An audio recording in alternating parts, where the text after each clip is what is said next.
Return, Audiolivros Tradicionais apresenta Os Fastos, livro escrito pelo poeta romano Ovídio. Na Roma antiga, fastos, em latim faste, eram listas cronológicas em forma de calendário ou outros registros ou planos diacrônicos de eventos religiosos oficiais.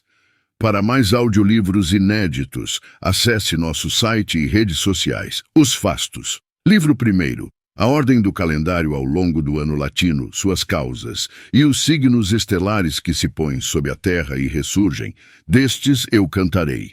César Germânicos aceita com fronte serena esta obra e guia a passagem de minha frágil barca. Não menosprezes a honra singela, mas vem propício como um deus para receber a homenagem que te é devida. Aqui lerás de novo sobre ritos sagrados desenterrados de anais antigos e aprenderás como cada dia ganhou seu próprio selo peculiar. Encontrarás também as festas relacionadas à tua casa. Muitas vezes, os nomes de teu pai e avô te encontrarão nas páginas. As láureas que são deles e que adornam o doloroso calendário, tu também conquistarás na companhia de teu irmão Drusus. Deixem outros cantar as guerras de César. Meu tema seja os altares de César e os dias que ele acrescentou ao rolo sagrado. Aprova meu esforço em recontar os louvores de tua linhagem e afasta os terrores trêmulos de meu coração. Mostra-te ameno para comigo, assim emprestarás vigor a meu canto. À tua vista, minha musa deve prevalecer ou cair. Submetido ao julgamento de um príncipe erudito, minha página treme, como se enviada ao Deus clariano para ser lida. Em teus lábios habilidosos, que eloquência comparece, nós vimos quando ela tomou armas cívicas em defesa de prisioneiros trêmulos perante o tribunal. E quando tua fantasia se volta para a poesia, sabemos quão amplo é o curso de teu gênio. Se é certo e lícito, guia as rédeas de um poeta, tu mesmo sendo poeta, para que sob teus auspícios o ano possa seguir seu curso completo em felicidade. Quando o fundador da cidade estava ordenando o calendário, decretou que houvesse 12 meses em seu ano. Certamente, Rômulus, tu eras mais versado em espadas do que em estrelas, e conquistar teus vizinhos era tua principal preocupação. No entanto, César, há uma razão que pode tê-lo movido, e por seu erro, ele poderia alegar uma desculpa. O tempo que basta para que uma criança saia do ventre de sua mãe, ele considerava suficiente para um ano. Pois exatamente tantos meses após o funeral de seu marido, uma esposa sustenta os sinais de luto em seu lar viúvo. Estas coisas, então, Quirinos, em sua toga listrada, tinha em mente quando deu suas leis ao povo simples para regular o ano. O mês de Marte foi o primeiro e o de Vênus o segundo. Ela foi a autora da raça e ele seu progenitor. O terceiro mês recebeu seu nome do velho e o quarto do jovem. Os meses que se seguiram foram distinguidos por números, mas Numa não deixou de considerar Jano e as sombras ancestrais, e assim, aos meses antigos, ele acrescentou o 2. Mas para que você não fique ignorante das regras dos diferentes dias, saiba que nem toda manhã traz a mesma rotina de deveres. Um dia é ilícito no qual não se podem proferir as 3 palavras sagradas. Um dia é lícito quando os tribunais estão abertos. No entanto, você não deve supor que todos os dias mantenham suas regras ao longo de todo o tempo. Um dia lícito pode ter sido ilícito de manhã. Assim que os sacrifícios tenham sido oferecidos aos deuses, todas as palavras podem ser ditas legalmente e o honrado pretor desfruta de liberdade de expressão. Há dias, também, em que o povo pode ser legalmente encurralado nas cabines de votação. Há também dias que se repetem em um ciclo de 9. A adoração de Juno reivindica as calendas de Ausônia. Nas idas, um carneiro branco maior é oferecido a Júpiter. As nonas não possuem um deus guardião. O dia que se segue a todos esses dias, não se engane, é funesto. O presságio é tirado do evento, pois nesses dias Roma sofreu graves perdas sob a ira de Marte. Estas observações se aplicam a todo o calendário. Eu as fiz de uma vez por todas, para não ser forçado a interromper o fio do meu discurso. Calendes e anuários.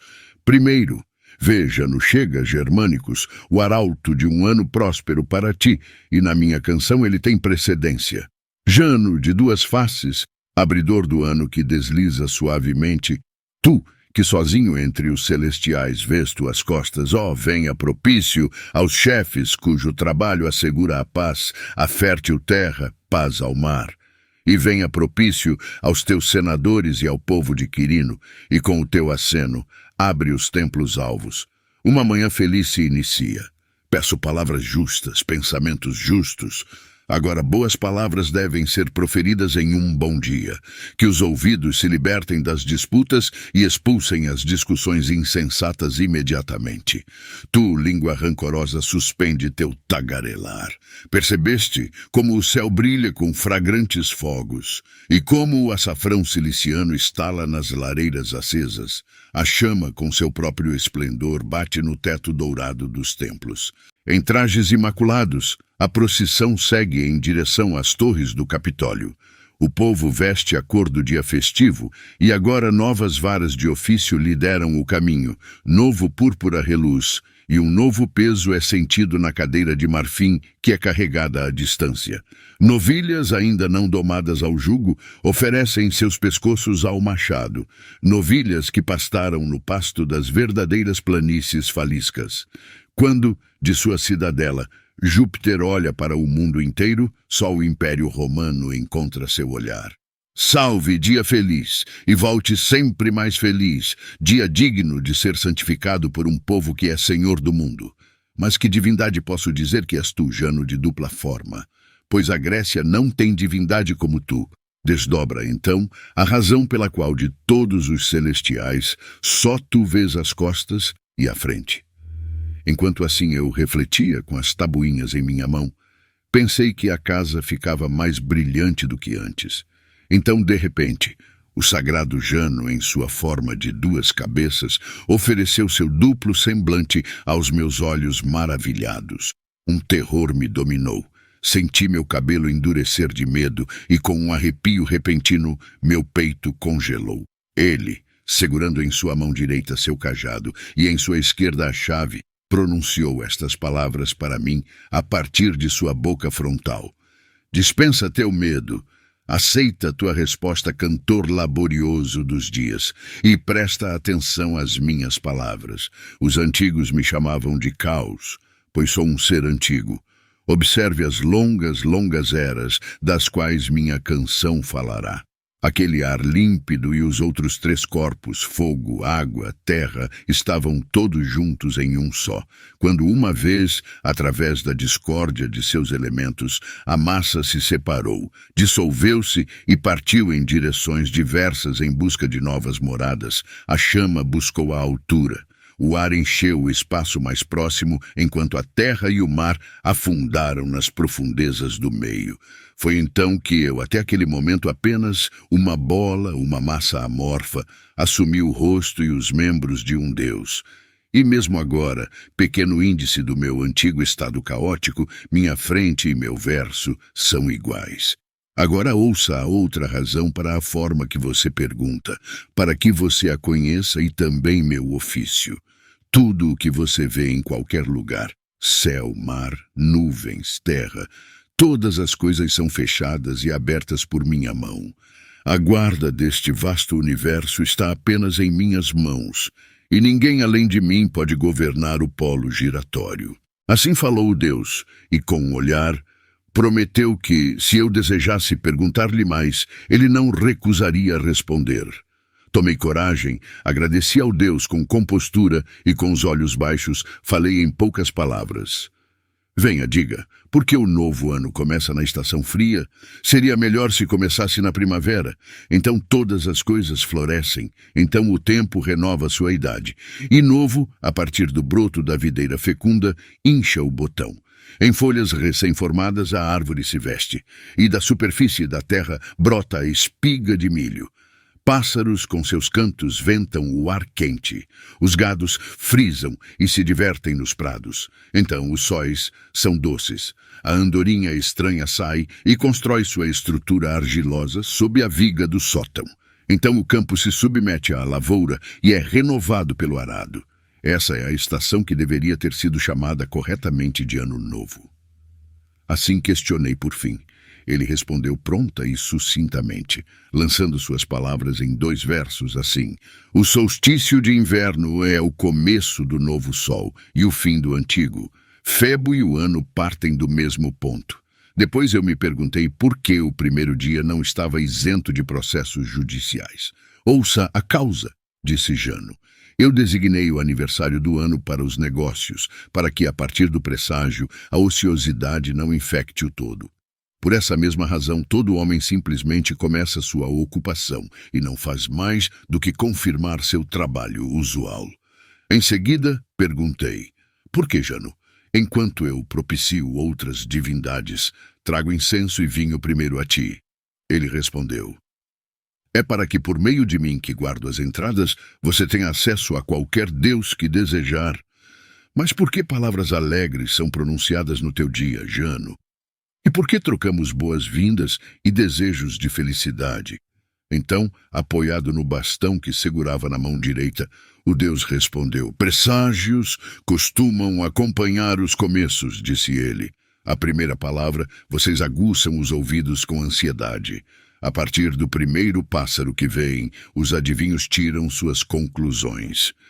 No primeiro dia, os templos e os ouvidos dos deuses estão abertos, a língua não profere preces inúteis e as palavras têm peso. Assim terminou Jano. Eu não fiquei em silêncio por muito tempo, mas peguei suas últimas palavras e continuei. O que significam os presentes de tâmaras e figos enrugados? Eu disse, e o mel brilhando em um jarro branco como a neve. É pelo bem do presságio, disse ele, para que o evento corresponda ao sabor e para que todo o curso dos anos seja doce como o seu começo. Entendo, disse eu. Porque doces são dados, mas me diga também a razão do presente em dinheiro, para que eu possa ter certeza de cada ponto na tua festa. O Deus riu e disse, disse ele, como você sabe tão pouco sobre a época em que vive, se pensa que mel é mais doce do que dinheiro em mãos, pois mesmo no reinado de Saturno, eu mal via uma alma que não achasse ganho no coração. Com o tempo, o amor ao lucro cresceu, até agora estar em seu auge e dificilmente poderá ir mais longe. A riqueza é mais valorizada agora do que nos anos antigos, quando o povo era pobre, quando Roma era nova, quando uma pequena cabana bastava para abrigar Quirino, filho de Marte, e o junco do rio fornecia um colchão escasso. Júpiter mal tinha espaço para ficar em pé em seu santuário apertado. E em sua mão direita havia um raio de argila. Eles enfeitavam o Capitólio com folhas, o que agora enfeitam com gemas, e o próprio senador alimentava suas próprias ovelhas. Não havia vergonha em descansar pacificamente na palha e apoiar a cabeça no feno. O pretor deixava de lado o arado para julgar o povo, e possuir um pedaço leve de prata era um crime, mas desde que a fortuna deste lugar ergueu a cabeça no alto e Roma com sua crista tocou nos deuses mais altos, a riqueza cresceu, e com ela a ânsia insana por riqueza. E aqueles que têm mais posses desejam ainda mais. Eles se esforçam para ganhar para poder desperdiçar, e depois para recuperar suas fortunas desperdiçadas, e assim alimentam seus vícios girando em círculos, assim como aquele cuja barriga incha de hidropisia. Quanto mais bebe, mais sede sente. Hoje em dia, nada além de dinheiro conta. A fortuna traz honras, amizades. O pobre está em baixa em todos os lugares. E você ainda me pergunta, qual é o uso dos presságios tirados do dinheiro? E por que as moedas antigas fazem cócegas nas suas mãos? Nos tempos antigos, os presentes eram moedas de cobre, mas agora o ouro dá um presságio melhor, e a moeda antiquada foi vencida e deu lugar à nova. Nós também ficamos encantados com templos dourados, embora aprovemos os antigos. Tal majestade combina com o ouro. Louvamos o passado, mas usamos os anos presentes. Ambos os costumes são dignos de serem mantidos. Ele encerrou suas admoestações, mas, novamente em discurso sereno como antes, eu me dirigi ao Deus que porta a chave. Aprendi muito de fato. mas porque a figura de um navio é estampada de um lado da moeda de cobre e uma figura de duas cabeças do outro. Sob a imagem dupla, disse ele, você poderia ter me reconhecido, se o longo lapso de tempo não tivesse desgastado o tipo. Agora, quanto à razão do navio. Em um navio, o deus portador da foice veio para o rio Toscano, depois de vagar pelo mundo. Lembro-me de como Saturno foi recebido nesta terra. Ele havia sido expulso por Júpiter das moradas celestiais. Desde então, o povo, por muito tempo, reteve o nome de Saturniano e o país também foi chamado de Lácio, devido ao esconder latente do deus. Mas uma posteridade piedosa inscreveu um navio na moeda de cobre para comemorar a vinda do deus estrangeiro. Eu mesmo habitei a terra cujo lado esquerdo é banhado pela vidraça arenosa do Tibre. Aqui, onde agora está Roma, uma floresta verde se erguia sem cultivo, e toda essa vasta região era apenas pastagem para algumas vacas. Meu castelo era a colina que a era atual costuma chamar pelo meu nome e denominar Janículo. Eu reinei em dias em que a terra ainda podia suportar deuses, e as divindades moviam-se livremente nas moradas dos homens. O pecado dos mortais ainda não havia colocado a justiça em fuga. Ela foi a última das celestiais a abandonar a terra. A honra em si, não o medo, governava o povo sem recorrer à força. Não havia trabalho em explicar o direito aos homens justos. Eu não tinha nada a ver com a guerra. Eu era o guardião da paz e das portas. E disse ele, mostrando a chave, estes são os brasões que eu carrego. O Deus agora fechou os lábios. Então, eu abri os meus assim, usando minha voz para atrair a voz divina. Já que existem tantas arcadas, por que tu estás consagrado apenas em uma delas, aqui onde tens um templo adjacente a 2 fóruns? Acariciando com a mão a barba que caía sobre seu peito, ele imediatamente contou as façanhas guerreiras de Tácio de Oebália e como a traidora guardiã subornada por pulseiras conduziu os silenciosos sabeus ao topo da cidadela. Dali, disse ele, uma encosta íngreme, a mesma por onde até hoje descem, levou-os para os vales e os fóruns. E agora o inimigo havia chegado à porta da qual a invejosa filha de Saturno havia removido as trancas opostas. Temendo envolver-se em luta com uma divindade tão temível, recorri astutamente a um artifício da minha própria habilidade. E pelo poder que detenho, abri as bocas das fontes e esguichei um jato repentino de água. Mas antes, lancei enxofre nos canais de água, para que o líquido fervente barrasse o caminho contra Tácio. Feito esse serviço e os sabeus repelidos, o lugar agora seguro retomou seu aspecto anterior. Um altar foi erguido para mim, ligado a um pequeno santuário. Em suas chamas queima a espelta e o bolo sacrificiais. Mas por que te escondes em tempos de paz e abres teus portões quando os homens empunham armas? Sem demora, ele me deu a razão que eu buscava. Meu destino desobstruído permanece aberto para que quando o povo tenha partido para a guerra, o caminho de seu retorno também esteja aberto. Eu fecho as portas em tempos de paz, para que a paz não se vá, e sob a estrela de César, eu permaneço muito tempo trancado. Ele falou, e levantando os olhos que viam em direções opostas, ele contemplou tudo o que o mundo inteiro continha. A paz reinava, e no reino já germânicos, a vitória tinha sido conquistada quando o rio cedeu suas águas aos teus escravos. Ó Janos, que o paço e os ministros da paz perdurem para sempre, e concede que seu autor nunca esqueça sua obra. Mas agora o que me foi permitido aprender do próprio calendário. Neste dia, o Senado dedicou 2 templos. A ilha, que o rio encurrala com suas águas divididas, recebeu aquele que a ninfa Coronis deu à luz a Apolo. Júpiter também tem sua parte no local. Um lugar encontrou espaço para ambos, e os templos do grandioso avô e do neto estão unidos. 3. Antidiem tertium nonas. O que me impede de contar também sobre as estrelas, seus nascimentos e seus ocultamentos. Isso fazia parte da minha promessa. Há almas felizes que primeiro se preocuparam em conhecer essas coisas e escalar as mansões celestes. Bem podemos acreditar que eles ergueram suas cabeças acima das fraquezas e das moradas dos homens. Suas naturezas elevadas nem o amor, nem o vinho quebravam, nem os negócios civis, nem os trabalhos da guerra. Nenhuma ambição vil os tentava, nem o brilho fútil da glória, nem a cobiça do tesouro acumulado. Eles trouxeram as estrelas distantes para o nosso conhecimento, e o próprio céu sujeitaram ao seu engenho. Assim o homem pode alcançar o céu. Não há necessidade de que Ossa seja empilhado sobre o Olimpo e que o pico do Pelion toque as estrelas mais altas. Nones. Se as nonas estiverem próximas, chuvas lançadas de nuvens sábias serão o seu sinal no nascimento da lira. Ante diem quintum idus. Adicione 4 dias sucessivos às nonas, e na manhã da agonal, Jano deve ser apaziguado.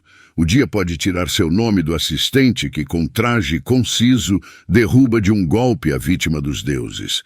Pois logo antes de tingir a lâmina brandida no sangue quente, ele sempre pergunta se deve prosseguir, agatne, e só quando é ordenado, ele prossegue. Alguns acreditam que o dia é chamado agonal por causa do conduzimento das vítimas, porque as ovelhas não vêm, mas são conduzidas, agantur, até o altar. Outros pensam que os antigos chamavam esse festival de Agnalia, Festival dos Cordeiros, deixando cair uma única letra de seu lugar adequado. Ou talvez, porque a vítima teme as facas refletidas na água antes de atacarem, o dia pode ter sido assim chamado, devido à agonia do animal. Também pode ser que o dia tenha recebido um nome grego dos jogos agones, que costumavam ser realizados nos tempos antigos. Na língua antiga, agonia também significava uma ovelha, e essa, em meu julgamento, é a verdadeira razão do nome. E embora isso não seja certo, ainda assim, o rei dos ritos sagrados é obrigado a aplacar as divindades sacrificando a parceira de uma ovelha lanosa. A vítima é assim chamada porque é derrubada por uma mão direita vitoriosa. A hostia, vítima sacrificatória, recebe seu nome dos inimigos conquistados, hostes. No passado, os meios de conquistar o favor dos deuses para o homem eram a espelta e os cintilantes grãos de sal puro. Ainda nenhuma nave estrangeira havia trazido através das ondas do oceano a mirra adormecida na casca. O Eufrates não tinha enviado incenso, a Índia não tinha bálsamo, e os filamentos do açafrão vermelho eram ainda desconhecidos. O altar se contentava em fumar com sábia, e o louro queimava com estalo alto. Em grinaldas tecidas de flores do prado, quem podia acrescentar violetas era verdadeiramente rico. A faca que agora expõe as entranhas do touro abatido não tinha trabalho a fazer nos rituais sagrados. A primeira a se alegrar com o sangue da porca gulosa foi Ceres, que vingou suas colheitas com o justo sacrifício do animal culpado, pois ela soube que na primavera precoce o grão leitoso com sucos doces tinha sido arrancado pelo focinho dos porcos cerdosos. O porco foi punido, aterrorizado pelo seu exemplo, bode, tu deverias ter poupado o rebento da vinha. Observando um bode, mastigando uma videira, alguém desabafou seu mau humor com estas palavras: rói a videira, bode. No entanto, quando estiveres diante do altar, a videira te dará algo para ser borrifado sobre teus chifres. As palavras se concretizaram. Teu inimigo, Baco, é entregue a ti para punição, e o vinho derramado é borrifado sobre seus chifres. A porca sofreu por seu crime, e a cabra também sofreu pelo dela. Mas o boi e vós, ovelhas pacíficas, qual era o vosso sinal? Aristaio chorou ao ver suas abelhas mortas, raízes e galhos, e as colmeias inacabadas abandonadas. Mal sua mãe azulada conseguiu acalmar seu pesar, quando ela acrescentou estas últimas palavras: fica, menino, tuas lágrimas. Proteus recuperará tuas perdas e te mostrará como reparar tudo o que se foi. Mas para que ele não te engane, mudando de forma, certifica-te de que fortes laços prendam ambas as suas mãos. O jovem seguiu seu caminho até o vidente e amarrou firmemente os braços, relaxados no sono, do velho do mar. Pela sua arte, o mago trocou sua verdadeira forma por uma falsa aparência, mas logo, dominado pelas cordas, voltou à sua forma verdadeira. Então, levantando o rosto encharcado e a barba azulada, perguntas, disse ele, de que maneira podes reparar a perda de tuas abelhas? Mata uma novilha e enterre seu cadáver na terra. A novilha enterrada te dará o que procuras de mim. O pastor fez o que ele ordenou. Enxames de abelhas saíram da carcaça putrefata da novilha. Uma vida extinta trouxe ao mundo milhares. A morte reclama a ovelha. Sem vergonha, ela pastava as ervas sagradas que uma piedosa anciã costumava oferecer aos deuses rurais. Que criatura está a salvo, quando até mesmo as ovelhas de lã e os bois de arado entregam suas vidas nos altares? A Pérsia aplaca o raio coroado Hiperion com um cavalo, pois nenhum sacrifício preguiçoso pode ser oferecido ao Deus veloz. Porque uma corça foi uma vez sacrificada à gêmea Diana no lugar de uma donzela. Uma corça ainda é abatida para ela, embora não no lugar de uma donzela. Vi as entranhas de um cachorro oferecidas à deusa das três estradas, Trivia, pelos sapaianos, e por aqueles cujas casas fazem fronteira com tuas neves, Monte Emo. Um jovem jumento também é morto em homenagem ao rígido guardião do campo. A causa é vergonhosa, mas condiz com o deus. Uma festa do hediondo Baco, celebrada pela Grécia, era costume realizar, ó Grécia, uma festa que o terceiro inverno trazia, no momento designado. Para lá vieram também os deuses que servem a Liaeus e toda a alegre turba, Pans e jovens sátiros amorosos, e as deusas que habitam rios e ermos solitários. Ali também veio o velho Sileno, montado num burro com dorso oco, e o rubicundo, que com sua imagem lasciva espanta as aves tímidas. Eles se encontraram num vale apropriado para alegres bebedeiras e ali se deitaram em leitos de grama. Liber concedeu o vinho. Cada um trouxera sua coroa. Um riacho fornecia água em abundância para diluir o vinho.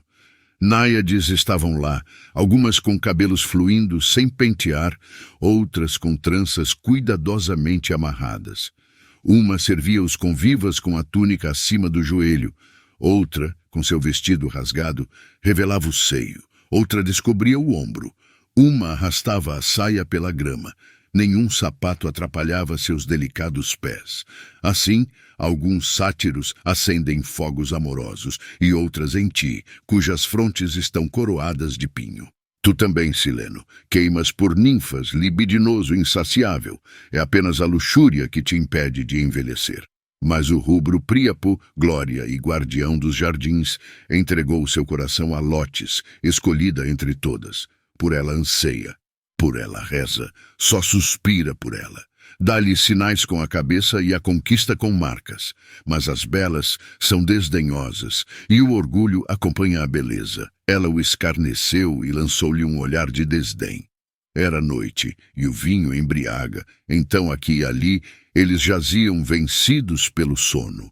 Cansada de brincadeiras, Lotes, a mais distante de todos, afundou-se no descanso sobre o solo gramado sob os ramos de bordo. Seu amante se ergueu e, prendendo a respiração, furtivamente se aproximou em passos de lince da bela. Quando alcançou o leito solitário da ninfa de branco nível, ele inspirou com tanta cautela que nenhum som escapou. E ali, na relva logo ao lado, equilibrou-se nos dedos dos pés e assim a ninfa dormia profundamente. Ele se alegrou e, tirando-lhe delicadamente o cobertor dos pés, se preparou feliz amante para aproveitar a hora desejada. Mas eis que Sileno, o jumento de Sela, com o grito rouco de sua traqueia, bradou, lançando um rugido intempestivo. A ninfa, aterrorizada, pulou para cima, empurrou Príapo e, fugindo, deu o alarme por todo o bosque. Mas, pronto para entrar na lista do amor, o Deus à luz da lua, foi ridicularizado por todos. O autor do tumulto pagou com sua vida, e agora é a vítima querida do Deus Helespontino. Vós, aves, o conforto do campo, habitantes das florestas, raça inofensiva, que constrói vossos ninhos e aquece vossos ovos sob vossas plumas e com vozes melodiosas entoais doces cânticos, outrora éreis invioláveis. Mas nada disso importa, porque sois acusadas de tagarelice, e os deuses acham que revelais seus pensamentos. E a acusação não é falsa, pois quanto mais próximas dos deuses estais, mais verdadeiros são os sinais que dais, seja por asas ou voz. Por muito tempo imune, a prole das aves foi finalmente massacrada, e os deuses se deleitaram com as entranhas das aves tagarelas. É por isso que a branca pomba, arrancada de seu parceiro, muitas vezes é queimada nos altares idalianos. Nem a proteção do Capitolino salvou o ganso de entregar seu fígado em um prato para ti, filha de Inaxus. À noite, a coruja de Crista é sacrificada à deusa noite, porque com notas vigilantes ela convoca o dia quente. Enquanto isso, a brilhante constelação do Golfinho se ergue acima do mar e de suas águas nativas mostra seu rosto. 4. Antediem, quartum idus. O dia seguinte assinala o meio do inverno. O que resta do inverno será igual ao que passou. 3. Antediem tertium idus. Na próxima vez que a esposa deixar a cama de Títono, ela testemunhará o rito pontifical da deusa arcadiana. Você também, irmã de Turno, na mesma manhã será venerada no local onde a água virginal circunda o campo de Marte. De onde poderei aprender as causas e o modo desses ritos? Quem guiará minha embarcação em alto mar? Tu mesma ilumina-me, ó tu, Carmentes, cujo nome deriva da canção Carmen. Sê gentil com minha empreitada, para que eu não falhe em te dar a devida honra. A terra que se ergueu perante a lua, se podemos tomar sua palavra para isso, recebe seu nome do grande Arcas. Daquela terra veio Evandro, que, embora ilustre de ambos os lados, era nobre por sangue de sua mãe sagrada, Carmentes, que logo que sua alma concebeu o fogo celestial, entoou com voz inspirada pelo Deus proféticos cânticos. Ela havia previsto que problemas estavam a caminho para seu filho e para ela mesma. E muito mais ela havia previsto, o que o tempo provou ser verdade. Muito verdadeira de fato. A mãe provou quando, banido com ela, o jovem abandonou a Arcádia e o deus de sua casa parrasiana. Ele chorou, mas ela, sua mãe, disse: "Contém, eu te suplico, tuas lágrimas. Suporta como homem tua fortuna. Foi assim que estava fadado. Não foi culpa tua que te baniste. O ato é de Deus. Um Deus ofendido te expulsou da cidade. O que tu suportas não é o castigo do pecado, mas a ira dos céus. Em grandes infortúnios é algo não estar manchado pelo crime. Conforme a consciência de cada homem, ela, por seus feitos, concebe em seu peito esperança ou medo. Nem chores esses sofrimentos como se fosses o primeiro a sofrê-los. Tais tempestades submergiram os poderosos. Cadmo suportou o mesmo, ele que antigamente, expulso das costas tirias, parou como um exilado nas terras aunianas.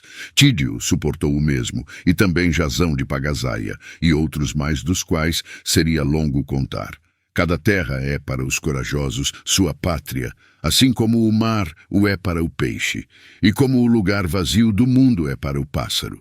Nem a tempestade selvagem enfurece o ano inteiro. Para ti também, acredite-me, haverá a primavera.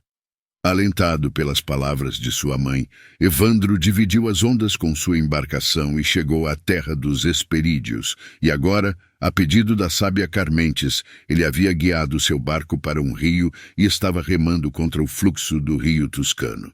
Carmentes avistou a margem do rio, onde é limitada pelo raso lago de Tarentum. Ela também avistou as cabanas, espalhadas por essas solidões. E como ela estava com cabelos desgrenhados, ficou em pé diante do castelo da popa e interrompeu firmemente a mão do timoneiro. Então, estendendo os braços para a margem direita, ela bateu 3 vezes descontroladamente no convés de pinho. Com dificuldade, sim, com grande dificuldade, Evandro a impediu de saltar com pressa para a terra. Salve a todos, ela exclamou. Deuses da terra prometida, e saúdo-te, terra que darás novos deuses ao céu, saudações, rios e fontes, que pertencem a esta terra hospitaleira. Saudações, ninfas dos bosques e grupos de naiades. Que a visão de vocês seja um bom presságio para o meu filho e para mim. E feliz seja o pé que toca aquela margem. Estou enganada? Ou aquelas colinas serão escondidas por majestosas muralhas, e a partir deste pedaço de terra, toda a terra receberá leis? A promessa corre de que um dia todo o mundo pertencerá a essas montanhas. Quem poderia acreditar que o lugar estava prenhe de tal destino? Em breve, barcos dardânios encalharão nessas margens. Aqui também uma mulher será a origem de uma nova guerra. Palas, meu querido neto, por que vestir essas armas fatais? Ah, coloque-as. Por nenhum campeão comum serás vingado. No entanto, Troia conquistada, ainda te levantarás e de tua queda surgirás novamente.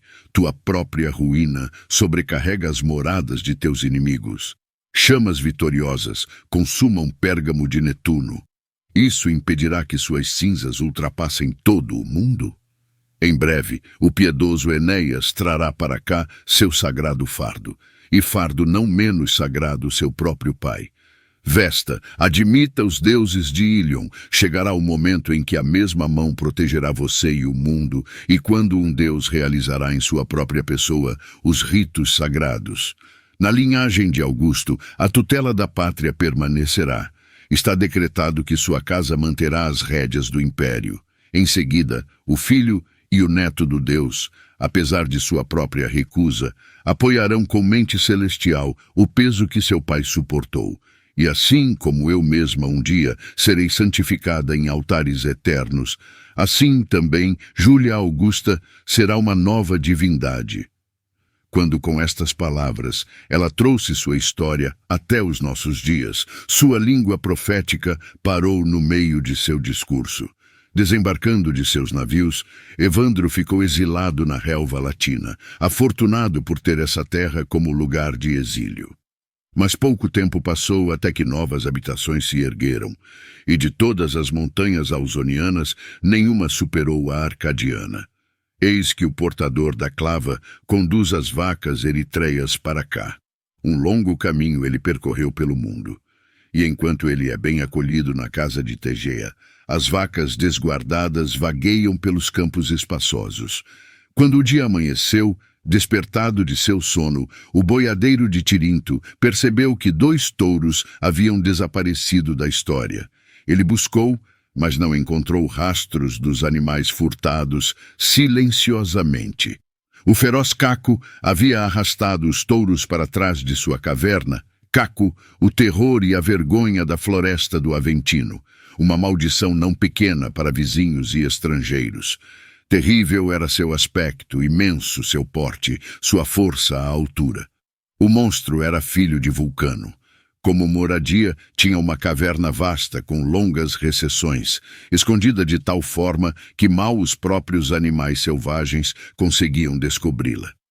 Acima da entrada, crânios e braços de homens estavam pendurados, enquanto o chão se eriçava e se branqueava com ossos humanos.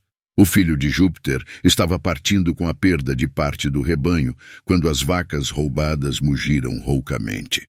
«Aceito o chamado», disse ele, e seguindo o som, chegou determinado a vingar-se através da floresta até a caverna profana. Mas o ladrão havia bloqueado a entrada com uma barricada de rochas. Mal 2 vezes, 5 juntas de bois teriam movido aquela massa. Hércules a empurrou com os ombros nos quais o próprio céu havia repousado uma vez, e com o choque ele soltou o grande volume. A sua derrubada foi seguida por um estrondo que assustou até mesmo o ar superior, e o solo abalado afundou sob o peso colossal. Primeiro, Caco lutou corpo a corpo e travou uma batalha feroz com rochas e toras. Mas quando isso não adiantou, derrotado, ele recorreu aos truques de seu pai e exalou chamas de sua boca rugindo. A cada sopro você poderia imaginar que Tífon soprava e que uma chama repentina saía das chamas de Etna. Mas Alcides foi mais rápido. Ele ergueu a clava de 3 nós e o trouxe 3 vezes, sim, 4 vezes, contra o rosto do inimigo. Ele caiu, vomitando fumaça misturada com sangue, e morrendo bateu o chão com seu largo peito. Do touro vitorioso ele sacrificou um a ti, Júpiter, e convidou Evandro e os camponeses para a festa. E para si mesmo ergueu o altar que é chamado de maior, no local onde uma parte da cidade leva seu nome de um boi. Nem a mãe de Evandro escondeu a verdade de que o tempo estava próximo, quando a terra teria terminado com seu herói Hércules. Mas a feliz profetisa, assim como viveu em mais alto favor com os deuses, agora ela própria é uma deusa, tendo este dia todo para si no mês de Jano. 13º, Idibus. Nas ides, o casto sacerdote oferece nas chamas as entranhas de um carneiro castrado no templo do grande Jove. Nesse dia, cada província foi devolvida ao nosso povo, e teu avô recebeu o título de Augusto. Leia as lendas gravadas nas imagens de cera dispostas nos nobres salões. Títulos tão sublimes nunca foram dados a um homem antes. A África nomeou seu conquistador com seu próprio nome. Outro, pelo seu estilo, atesta o poder exáurico ou cretense subjugado. Um se glorificou com os numantinos subjugados, outro com Messana, enquanto de Numância ainda um terceiro tirou sua fama. A Alemanha deveu seu título e sua morte a Druso. Ai de mim, que toda essa bondade seja tão efêmera. Se César retirou seus títulos dos vencidos, então ele deve assumir tantos nomes quanto há tribos em todo o mundo. Alguns conquistaram fama de inimigos únicos, tomando seus nomes, seja de um colar ganho, seja de um corvo confederado na luta. Pompeu, teu nome de o Grande é a medida de tuas ações, mas aquele que te conquistou foi ainda maior em nome. Nenhum sobrenome pode superar o que os Fabii carregam. Por seus serviços, sua família foi chamada de A Maior. Mas ainda assim, as honrarias concedidas a todos esses são humanas. Augusto sozinho carrega um nome que se equipara a Júpiter Supremo. Coisas santas são chamadas de augustas pelos pais. O adjetivo augusta é aplicado aos templos que foram devidamente dedicados por mãos sacerdotais. Da mesma raiz vem a adivinhação e toda essa ampliação que Júpiter concede por seu poder. Que ele aumente o império de nosso príncipe e aumente seus anos, e que uma coroa de carvalho proteja suas portas. Sob os auspícios dos deuses, que os mesmos presságios que acompanharam o pai esperem pelo herdeiro de um sobrenome tão grandioso, quando ele assumir o fardo do mundo. Ante diem 12º, Calendas.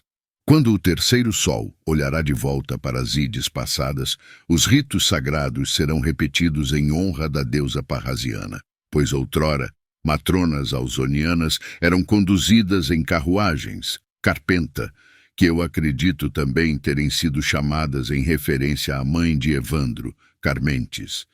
Depois, a honra foi retirada delas, e cada matrona jurou não propagar a linhagem de seu ingrato esposo, não dando à luz filhos, e para não gerar filhos, ela imprudentemente, com um golpe secreto, expulsava o crescente fardo de seu útero.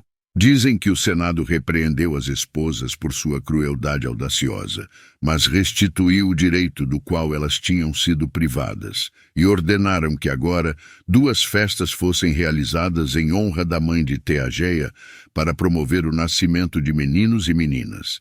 Não é lícito trazer couro em seu santuário, para que seus altares puros não sejam contaminados por peles de animais abatidos. Se você tem algum apreço por ritos antigos, preste atenção nas preces oferecidas a ela. Você ouvirá nomes que nunca conheceu antes. Porrima e Postverta são apaziguadas, sejam elas tuas irmãs, deusa Maenaliana, ou companheiras de teu exílio. Acredita-se que uma tenha cantado sobre o que aconteceu há muito tempo, Porro, a outra sobre o que acontecerá no futuro, Venturum Postimodo. ante diem septimum decimum calendas. Bela deusa, na manhã seguinte te colocaram em teu templo alvo como a neve, onde a alta moneta ergue seus passos sublimes. Bem irás tu, Concórdia, supervisionar a multidão latina, agora que mãos consagradas te estabeleceram. Fúrio, o vencedor do povo etrusco, havia prometido o antigo templo, e ele manteve sua promessa. A causa foi que o povo comum tinha pegado em armas e se separado dos nobres, e Roma temia sua própria força. A causa mais recente foi melhor. A Alemanha apresentou suas madeixas desalinhadas a teu comando, venerado líder. Daí ofereceste o despojo do povo vencido e construíste um templo para aquela deusa que tu próprio adoras. Essa deusa tua mãe estabeleceu tanto por sua vida quanto por um altar. Ela que sozinha foi considerada digna de compartilhar a cama do poderoso Júpiter. Ante diem sextum decimum calendas. Quando isso passar, tu deixarás Capricórnio, ó Febo, e seguirás teu caminho através do signo do jovem que carrega água, Aquário. Ante diem decimum calendas.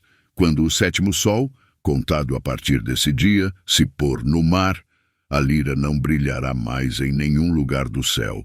Ante diem nonum calendas.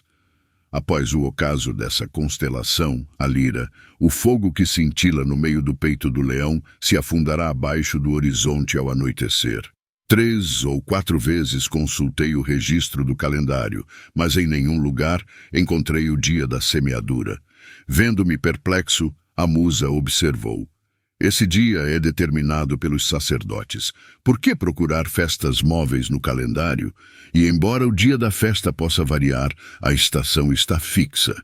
É quando a semente foi mostrada e o campo fertilizado. Vós, bois, colocai vossas guirlandas na cabeça junto ao coxo cheio. Com a chegada da primavera, vosso trabalho retornará. Deixai o lavrador pendurar o arado no poste, pois no inverno a terra teme cada ferida infligida pela lâmina. Vós, mordomos, quando a semeadura estiver feita, deixai a terra descansar, e que os homens que cultivaram a terra também descansem. Que a paróquia celebre festa. Purificai a paróquia, vós agricultores, e oferecei os bolos anuais nos altares da paróquia. Aplacai a terra e Ceres, as mães do grão, com seu próprio grão e carne da porca fértil. Ceres e terra desempenham uma função comum. Uma empresta ao grão sua força vital, a outra empresta espaço. Companheiras de trabalho, vós que reformastes os dias antigos e substituístes as bolotas do carvalho por alimento mais rentável, ó, satisfazei os ávidos agricultores com colheitas abundantes, para que possam colher a recompensa devida pelo cultivo. Concedei às sementes tenras um aumento ininterrupto, que os brotos não sejam mordidos por neves frias, quando semearmos, que o céu esteja sem nuvens e os ventos soprem a nosso favor. Mas quando a semente estiver enterrada, então regai-a com água do céu. Impede que as aves, pragas da terra cultivada, devastem os campos de grãos com seus rebanhos destrutivos. Vós também, formigas, poupai o grão semeado. Assim tereis um espólio mais abundante após a colheita. Nesse ínterim, que o míldio escamoso não prejudique a colheita em crescimento, nem o mau tempo a torne de uma cor pálida e doentia, que nem se enrugue, nem inche demasiadamente e seja sufocado por sua própria luxuriante exuberância. Que os campos fiquem livres de lolium, que prejudica os olhos, e que não brote aveia selvagem estéril da terra cultivada. Que a fazenda renda, com juros múltiplos, colheitas de trigo, cevada e espelta, que suportarão o fogo 2 vezes. Essas súplicas eu ofereço por vós, agricultores, e vós também deveis oferecê-las, e que as 2 deusas atendam nossas preces. Durante muito tempo, as guerras envolveram a humanidade. A espada era mais útil que o arado. O boi de arado foi substituído pelo corcel. Enxadas ficaram ociosas, enxadas foram transformadas em lanças, e um elmo foi feito de um pesado ancinho. graças aos deuses e à tua casa. Sob o teu comando, a guerra foi colocada em correntes há muito tempo. Atrelai o boi, confiai a semente à terra arada. A paz é a mãe de Ceres, e Ceres é a afilhada da paz. Ante diem sextum calendas, no sexto dia antes das próximas calendas, um templo foi dedicado aos divinos filhos de Leda.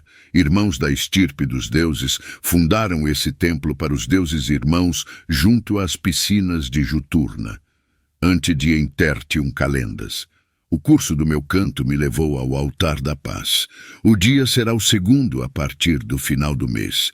Vem, paz, tuas graciosas tranças adornadas com louros actianos, e permite que tua suave presença habite em todo o mundo. Assim, se não houver inimigos nem alimento para triunfos, serás uma glória maior para nossos líderes do que a guerra.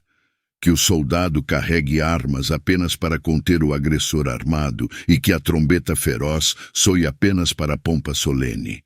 Que o mundo, perto e longe, tema os filhos de Enéas, e se houver alguma terra que não temeu Roma, que ela ame Roma em vez disso. Acrescentai incenso, ó sacerdotes, às chamas que ardem no altar da paz, que uma vítima branca caia com a fronte ungida de vinho, e pedi aos deuses, que ouvem as orações piedosas, que a casa, que é a garantia da paz, permaneça para sempre em paz. Mas agora, a primeira parte do meu trabalho está concluída, e com o mês do qual trata, o livro chega ao fim.